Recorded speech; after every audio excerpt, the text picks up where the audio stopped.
তো দেখো দুপুরের খাবার দাবার প্রায় রেডি হয়ে গেল, ভাতও বেড়ে ফেলেছি। এই দেখো বিনস আলু দিয়ে একটা ভাজা হয়েছে, সব থালাই বেড়ে ফেলেছি মেয়েদের আমাদের, মানে একসাথে খেতে বসবো আর কি। আলু বিনস ভাজা, আর এই দেখো এটা ধনে পাতা বাটা। ধনে পাতা একটু বাজার থেকে বেশি করে নিয়ে এসেছিলাম। ধনে পাতা ভালো করে ধুয়ে রসুন নুন কাঁচা লঙ্কা দিয়ে বেটে জাস্ট এটা চাটনির মতো হয়েছে। এটা গরম ভাতে ভালোই লাগে, জানো তো। খেয়ে দেখো, ট্রাই করো একবার, তারপর জানিও কেমন লাগে ধনে পাতার চাটনি। আর এদিকে দেখো একটা মাছের ঝোল আছে,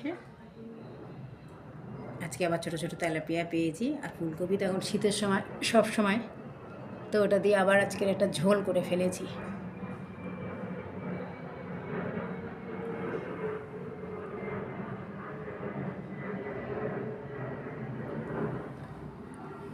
তো যাই হোক গাইস, এই আমার আজকের লাঞ্চ।